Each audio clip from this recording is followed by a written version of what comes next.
Bonjour, donc c'est Nicolas de Immobilier Compagnie. Aujourd'hui, j'ai le plaisir d'accueillir Laure Manodou. Salut Laure. Salut.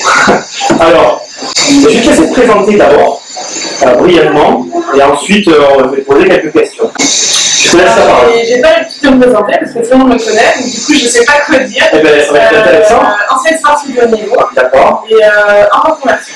D'accord. Alors, moi la question que je vais te poser, comme on en a un peu discuté avant, en fait je pense que la création d'entreprise c'est exactement le sportif de haut niveau. Et ce qui va m'intéresser, c'est avant que tu réussisses, l'état d'esprit dans lequel tu étais. Parce que tu savais pas que tu allais réussir en fait. Non, c'est un trou noir en fait. On s'entraîne et on sait pas si on va réussir. Il y en a beaucoup qui font ça et qui réussissent pas. Et à quel moment toi, tu te dis je vais réussir, ou est-ce que tu te l'es jamais dit et tu continues en croyant que tu vas réussir, enfin, comment tu vois les choses quoi. Moi, la personne qui m'a fait croire à ma réussite, c'est Philippe Lucas qui m'a dit t'es la meilleure, tu vas gagner. Mais s'il ne m'avait pas dit, je serais encore en train de douter. Donc ça veut dire que c'est le coach qui t'a donné la confiance en toi. Ouais, c'est mon coach qui m'a donné confiance. Mais une fois que tu l'as eu avant la réussite ou tu as dû attendre de réussir pour l'avoir?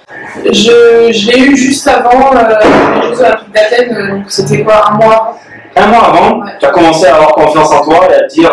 Ouais, alors que je m'entraînais 3 ans, enfin ça fait 3 ans que je m'entraînais avec lui et j'étais pas sûre de ce que j'allais faire, pas sûre d'aller au jeu, pas sûre de gagner et c'est lui qui a réussi à me donner confiance. Est-ce que je peux te demander ce que c'était ton quotidien, ta journée type? Ma journée type, quand j'étais sportive de niveau, c'était lever à 6h, entraînement de 6h à 9h. Ouais. Après, quand j'allais encore en cours, c'était jusqu'à 17h. D'accord. Et après, entraînement de 17h30 à 20h. Tu faisais que nager, quoi, c'était ta Je vie. faisais que nager. J'ai toujours fait que nager dans ma vie. Ça doit demander quand même un gros acte de foi. Si tu me dis qu'il t'a fallu 3 ans pour y croire, ça doit vraiment être très dur tous les matins de se lever en ayant le doute et de continuer à y aller malgré tout. Mais moi, j'avais jamais envie de me lever, que ce soit pour m'entraîner ou même pour les compètes. Pour les compètes, c'est plus facile parce que forcément, il y a un but. Mais c'est vrai que tous les jours, se lever sans savoir ce qu'on va faire, et nous, on n'avait qu'une échéance dans l'année. Donc au final, on s'entraîne peut-être pour 2 minutes de course et on ne sait pas si on va réussir. C'est dur, j'imagine. Est-ce que tu as fait autre chose que la natation? Est-ce que ça a été toujours que ça ou tu vois ce que je veux dire? C'était ça la natation ton truc ou tu as fait d'autres sports avant? Non, ça n'a jamais été le sport que j'avais faire. En fait, moi j'ai fait du hand, j'ai fait de la gym, j'ai fait du rock, j'ai fait du judo, de l'athlétisme. J'ai un peu tout fait en même temps et en fait mes frères faisaient de la natation aussi, donc c'était plus pratique pour mes parents de nous amener tous les 3 au même endroit. D'accord. Plutôt que de faire taxi à chaque fois, donc c'est pour ça que je me suis dirigée vers la natation. Merci les frères alors. Merci grand frère. Petit frère, excuse. Alors quelle a été, toujours pareil, je me concentre vraiment sur la période avant ta réussite, quelle a été ta plus grosse erreur finalement? Quand on est dans cette dynamique, tu sais, de rechercher le résultat et dans le doute, est-ce que tu as commis une erreur à ce moment-là?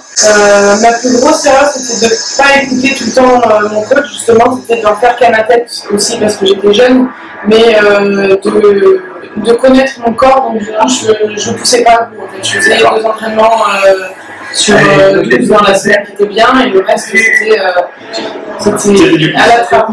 Ça, je pense que c'était la plus grosse erreur parce que j'aurais pu faire mieux dans les compétitions. D'accord. Et ta plus belle réussite du coup? Ma plus belle réussite, ça a été de partir, que mes parents me donnent l'opportunité de partir avec Philippe, puisque ça m'a amené au plus haut niveau. Et, d'accord. Est-ce que tu penses que quand tu as eu cette réussite, est-ce que tu penses que ça le jeu en valait la chandelle quoi?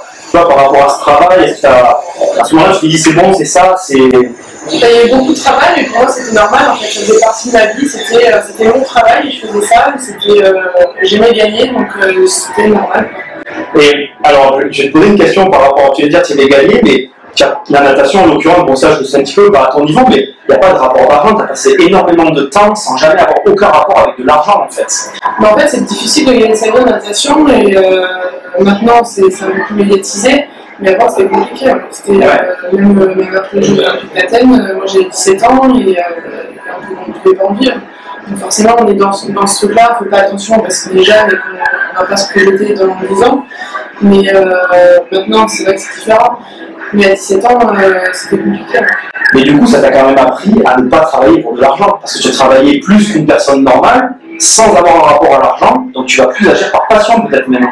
Bah, c'est la passion de la gagne en fait, que ce soit la natation ou un jeu de cartes ou une bagarre avec mes frères, pour moi il faut gagner parce que Parce que je suis comme ça en fait. Ouais, c'est ton état d'esprit, quoi. Ouais. Tu fais pour réussir. Ouais. D'accord, ah, c'est une super état d'esprit en tout cas.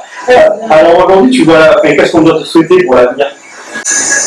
Que ça marche professionnellement, parce que c'est difficile de se reconvertir après une carrière de haut niveau, que ce soit nageur ou même tous les sportifs, on n'est pas assez entouré, je pense, quand on est encore en activité, et que ça marche professionnellement et que je trouve ma voie parce que je n'ai pas encore trouvé. Je vais vous mettre un lien vers ta page Facebook si vous voulez suivre Laure, bien sûr. Et donc tu es en recherche de...